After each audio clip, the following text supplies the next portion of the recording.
Welcome to the 48th. I'm Kurt Davis, and tonight we actually have a special guest filling in for Frank Camacho, Chip Scutari, a veteran Capitol observer. Thanks for coming in, Chip. Thank you, Kurt. I'll do my best. I'm not here for my looks, so I'll try to be as entertaining and informative as possible. You're a good-looking guy. But anyways, we have a lot of fun with the issues on this show, and so let's get right into them. Sure. This week, the session ended at the legislature, and tell us, it was a record-setting short session.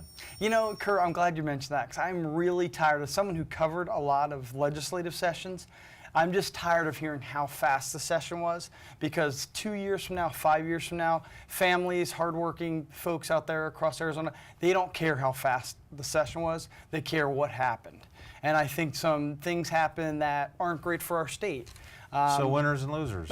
Well, one big loser, unfortunately, is middle-class families and college-going students who saw once again big cuts to the higher education budget, and we've seen this massive cost shift from the state, investing in higher education, our universities, and put it on tuition on the backs of families. And I think that's a bad precedent. I think we just saw the Arizona State University Board of Trustees do a full-page ad to let the governor and legislature know what's going on. So now that we know that you're officially part of the Whiners Caucus. Yes. That's a budget that's balanced. Yeah. Right? Well, not and really. our Constitution says the budget has to be balanced. Yeah. It's balanced, correct? Well, it's balanced on, cities, counties took a lot, higher ed took a lot, K-12. So, you say tomato, I say tomato. So what would the Whiners Caucus do to balance the budget? Well, I mean, you're going to have to start looking at the long term, and we're going to have to invest in certain things. There's probably going to be a couple of ballot initiatives. Kurt, I know you hate investing in things for the long-term growth. Let's be honest with the viewers. Yes. What does investment mean in English? It means that they're going to have to pay a little more in taxes. Thank you. Thanks for admitting it, Yes. Chip. No, and I'll go back to... I don't want to pay more taxes, Okay, Chip. well, you were one of the people back in 2010, I believe they're in Proposition 100, 1 cent sales tax for education, and you said, oh, the sky is going to fall, we're going to lose jobs, and it passed with 65%. We just need smart investment in our state while being fiscally conservative. So we know you want to raise taxes, okay, but I'm happy that the budget was balanced, and kudos for the legislature for leaving, because we're all safer when they're not in session. John McCain announced re-election. Your take on that? No surprise. Everyone knew he was going to do it. He continues to marvel me and a lot of other people, his energy, his ambition. He hasn't slowed down at all. So who do the Democrats get? I think the only scenario I could see, if the redistricting case that the U.S. Supreme Court throws out redistricting, they can redraw the lines. For the House seats. For the House seats. You could see Congresswoman Kirsten Sinema maybe saying, hey, I don't have a safe seat anymore. I may run for the Senate. That's a long shot, but so that's without her, do we end up with a Rodney Glassman singing Sweet Home Arizona like last time? Who knows? They may not run anyone. But, What about John McCain in the primary? Well, we think State Senator Kelly Ward is going to run against him. She's a Tea Party pretty far to the right. I think he will raise a ton of money. He'll run hard, and he'll absolutely pummel her. And my advice to her was, now that she's put her name out there, she's on the McCain bad list, so she better go forth and do it. Barack Obama and Iran. I want to talk a little bit about, I knew you were going to bring this about Barack Neville Chamberlain. Yes. Yes. Capitulating to Iran in a treaty. For me, I see a country that says they actually believe that Israel should be wiped off the face of the earth, but yet we have a president that's negotiating a treaty with them. Do you have the same take as me, or is it a little different? A little different. I think when it comes to foreign policy, even as a Republican, I think we should give the president, whether they're Republican or Democrat, the benefit of the doubt until all the facts are known. I mean, we have a framework of a place and deal, and you and a lot of other... So would you have come back years and years ago and to the people of England and said, you know what, I think it's a really good idea for us to negotiate with Adolf Hitler, because... No, I think that's apples and oranges. I'll give you a more recent scenario. How is it apples and oranges? Well, let me give you a more recent scenario. I'm a huge Reagan fan, grew up as a kid admiring him. When he You grew up in New Jersey, is that a state? when he took on the Cold War and the Soviet, military, the Soviet Empire, Democrats criticized him without knowing the deal. Now we look back and it looks a lot better. So all I'm saying is it could be a terrible deal. It could be a good deal. Let's let the facts play out, which I know is tough for you sometimes, but I think we should let him have the benefit of the doubt. I don't have any problem with the president being the lead of foreign policy. Yeah. I actually was critical of the letter that was signed, interfering in essence in his constitutional responsibility. But I do have a problem with a president who wants to sit down and cut deals with a nation that funds terrorism, kills people, and believes that Israel should be eradicated from the face of the earth. I don't think you sit down with people like that, at least not in the neighborhood I come from. Yeah, that's a valid point. Now we have a lot of candidates for president beginning to tap the box and say, I'm running. Yeah. What do you think of some of the people that are out there right now? I think when push comes to shove, when Ted Cruz, other guys will fall by the wayside, and I think it will be a Jeb Bush or someone who's standing at the end. Bush. Or we'll see with Rand Paul, but a lot of these guys appeal to a very narrow part of the base. So is and they Hillary can't beat beatable? Hillary. Yeah, she's beatable. It has to be the right candidate, and it has to be the right campaign for it to work. And if you're running a presidential campaign right now, 2 words on what would you be telling that candidate to do?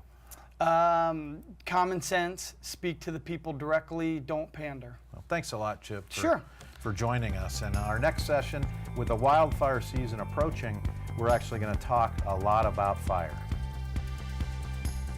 The 48th is presented in part by Eastmark, the mark of something special, currently offering over 30 beautiful new quick move-in homes. Welcome back to the 48th, and we're very fortunate today to have 2 gentlemen that literally have nearly a century of experience in dealing with wildfire in Arizona and across the country.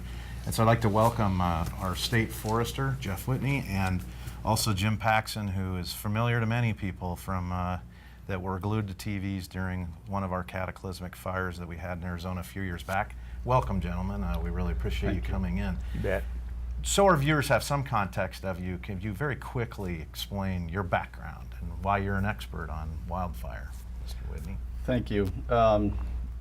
It's humbling that you consider me an expert. So I grew up in Arizona. As a kid, I knew I wanted to be a wildland firefighter, worked my way through college on a hotshot crew up on the Mogollon Rim, and went to school in Flagstaff, got a degree there. And at the state's premier university. Arizona one of them, absolutely. And I was fortunate to find full-time professional work with the Forest Service, and as a collateral duty, I continued with my fire management career. And so I worked on 7 different forests in Arizona and New Mexico, primarily in Arizona.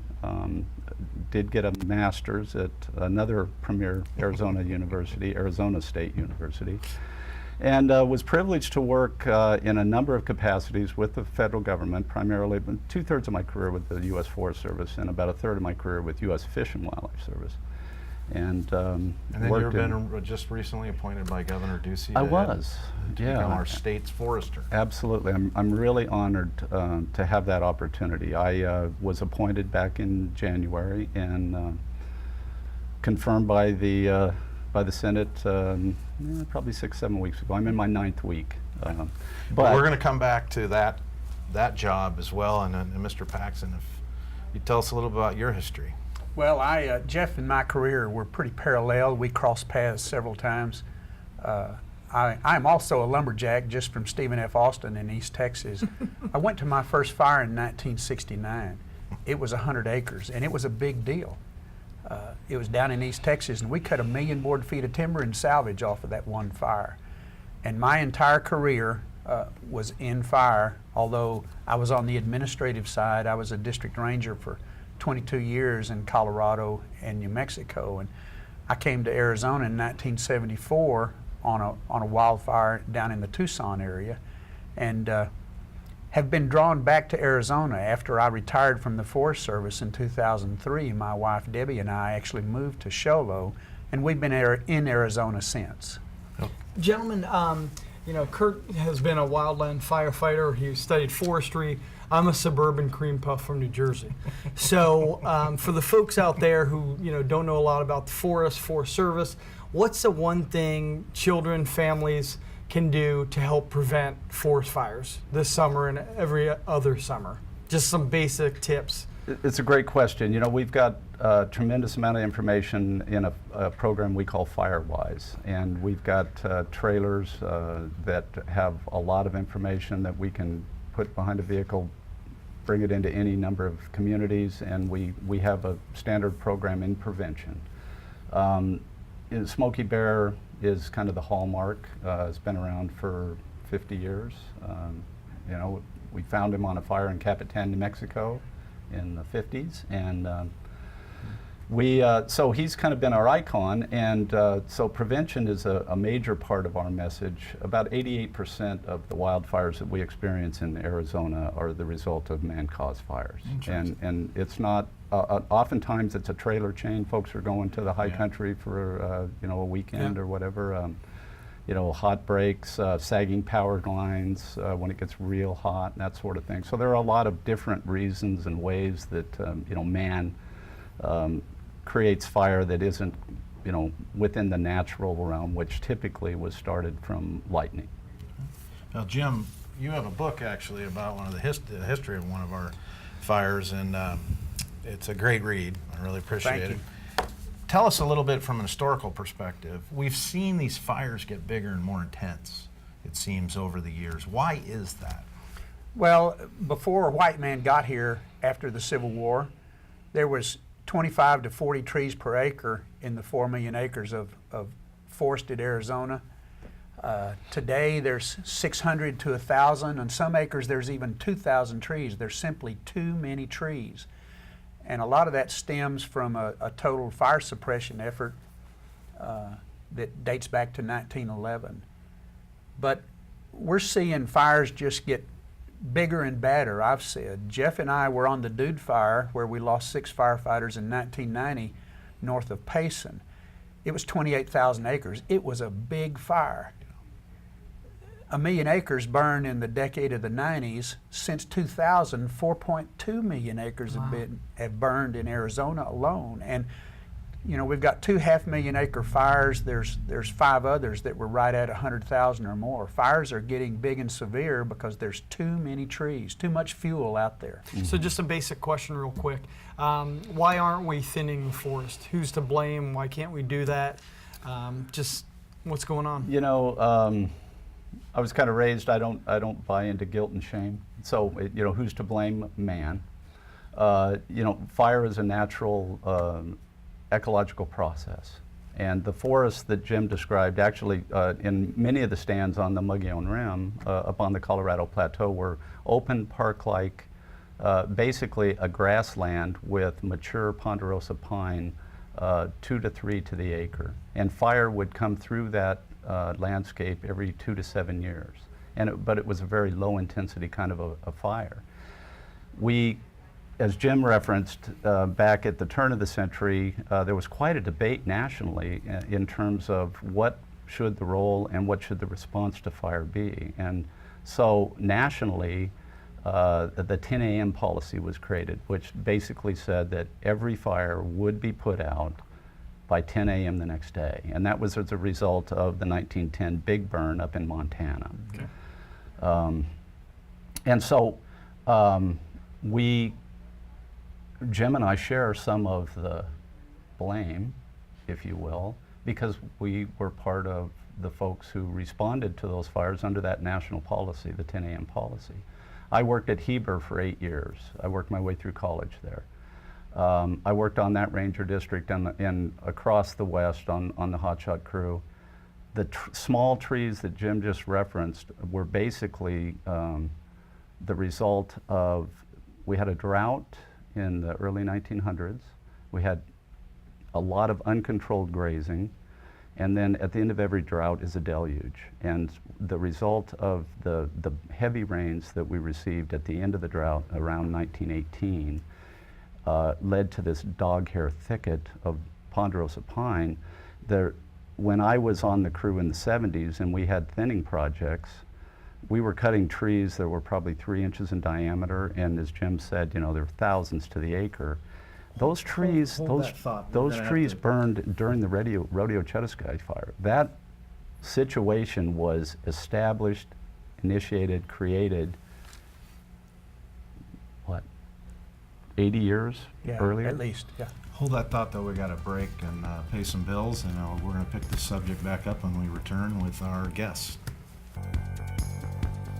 Welcome back to the 48th. We're joined here today by State Forester Jeff Whitney and Jim Paxson, who many of you will recall was the face and voice informing people about the rodeo Chetaskai fire.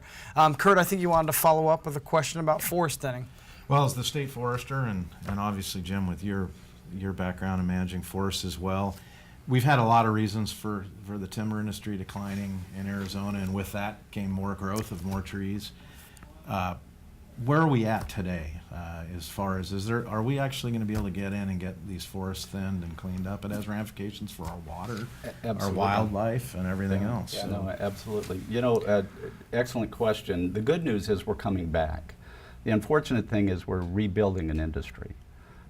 We had about a 20, 30-year hiatus. You know, when we were involved actively in forest management, there were an awful lot of land treatments as we were logging through silvicultural practices, and we were grazing an awful lot of forested land. And so over the years, what we've seen is an increasing amount of fuel loading, not only in the ponderosa pine, but also in the lower elevations in woodland. And so we've had some challenges, but the Forest Service has been very diligently working on a thing called the Forest Restoration Initiative. There are a number of other FORFRI, and there are a number of other bridge projects that are currently going on as well, such as C.C. Cragen Watershed Restoration Project with the Northern Arizona Forest Council. And it's a beautiful example of public-private partnership to try to do land treatment, because as you said, it is watersheds. You know, the Prescott National Forest, the Tonto National Forest were created primarily for watershed protection. So that water gets down. Absolutely. Most people living in the half of urban areas have water. Half the population in the state lives in the greater Phoenix metropolitan area.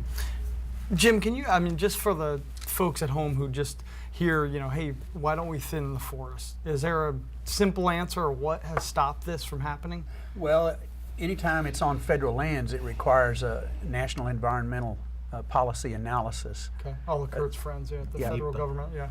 Thinning's real expensive. You Yeah. got to finance it some way. It used to be financed through timber sales, where dollars were retained Okay. and put back on the ground. Very few opportunities for that exist now. So today it's going to take $1,000 an acre to thin the forest. We've got to find another way to finance that. It would break the federal treasury. And both you gentlemen managed our nation's forests, and you're professionals. You have a professional career. You're educated in how to manage forests in our wildlands. There's been lawsuit after lawsuit after lawsuit that seems to always interfere in the ability for professionals to make decisions about our landscape. Is that also one of the reasons that we haven't seen the appropriate amount of cutting that we need to, and then we are seeing these large-scale fires that do horrendous damage? Absolutely. Sadly, we live in a litigious society. There are a lot of what we call ecosystem services, soil, to grow things, watersheds, fiber, forage, all of those things.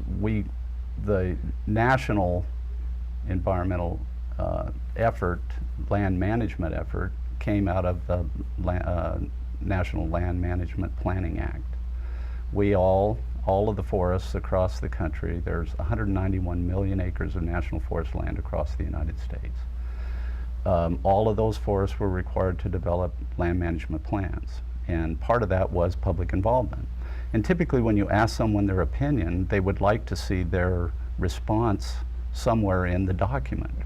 And when people were asked the question and it didn't see their desire evidenced in the outcome, understandably they got a little hot.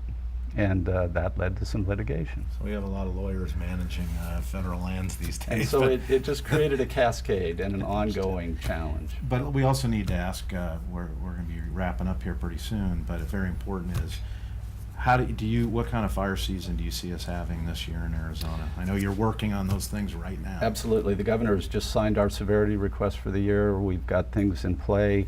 We have agreements with 250 fire departments across the state, and we work closely with our local, state, tribal, and federal partners. We're ready.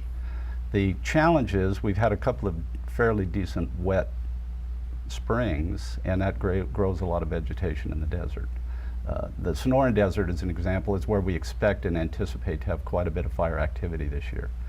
And the Sonoran Desert is That a fire. means urban interfaces too. Absolutely. People's Yeah. backyards. And Yeah, we urban probably areas. have at least 10% of the population lives in the wildland-urban interface somewhere at all elevations across the state.